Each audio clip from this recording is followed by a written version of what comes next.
Trading की दो सबसे बड़ी मिसकंसेप्शंस जो आपके दिमाग के अंदर बैठी हुई हैं। पहली मिसकंसेप्शन ये है कि जो डेली प्रॉफिट कर रहे हैं उसको विड्रॉ कर लें।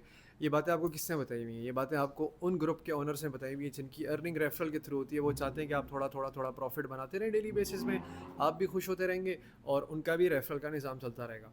वैन इन रियलिटी कभी भी आपने इस तरह नहीं करना, क्योंकि अगर आप डेली पैसे बना के विड्रॉ कर रहे हैं तो आपका रिस्क फैक्टर वहाँ से बहुत ज़्यादा बढ़ जाएगा। किस तरह बढ़ जाएगा? अगर आपके पास $100 का अकाउंट है, आप उसमें 3 हफ्ते 2 हफ्ते लगा के 100 के ऊपर $60 बनाते हैं, $60 को आप विड्रॉ करके कहाँ रखेंगे? आप खा लेंगे उसको, या दोस्तों के साथ उड़ा देंगे या फिर इस्तेमाल कर लेंगे। पीछे आपका अकाउंट कैपिटल जो है ना वो रिस्क पे लग जाएगा अब।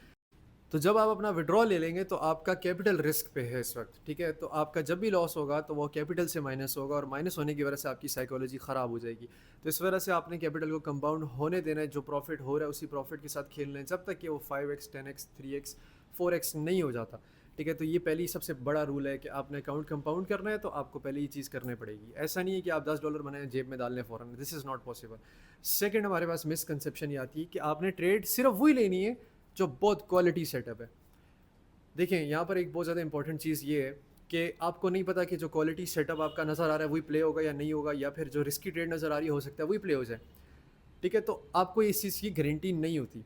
तो जब आपको एक चीज़ की गारंटी नहीं है तो आप सिलेक्टिव ट्रेडिंग क्यों कर रहे हैं? बहुत सारे लोग जब सिग्नल्स को भी फॉलो करते हैं तो वो एक ट्रेड लेते हैं, दो ट्रेड लेते हैं, तीसरी ट्रेड वो छोड़ देते हैं, या फिर वो पहली ट्रेड लेते हैं तो उसमें स्टॉप लॉस पड़ जाता है, वो पैनिक हो जाते हैं, अगले का सिग्नल फॉलो नहीं करते, उससे अगले बंदे का लेते हैं, उसकी वजह से लगातार उसका लॉस होता रहता है। तो इस वजह से आपने क्या करना है कि आपने सिलेक्टिव ट्रेडिंग नहीं करनी है। अगर आपको रिस्की सेटअप लग रहा है आपने लेना तब भी है, वो सिर्फ फ़र्क ये है कि आपने कैपिटल का रिस्क थोड़ा सा कम कर देना है, ठीक है? अगर आपको कोई बहुत सेफ सेटअप नज़र आ रहा है तब भी आपने वो लेना है। सिलेक्टिव ट्रेडिंग नहीं करनी, क्योंकि बहुत सारे लोग होते हैं वो वेट करते रहते हैं कि हम क्वालिटी सेटअप लेंगे, और उस क्वालिटी सेटअप के अंदर वो पूरा अकाउंट चुन देते हैं और वही सेटअप फेल हो जाता है तो उनके अकाउंट्स ख़त्म हो जाते हैं।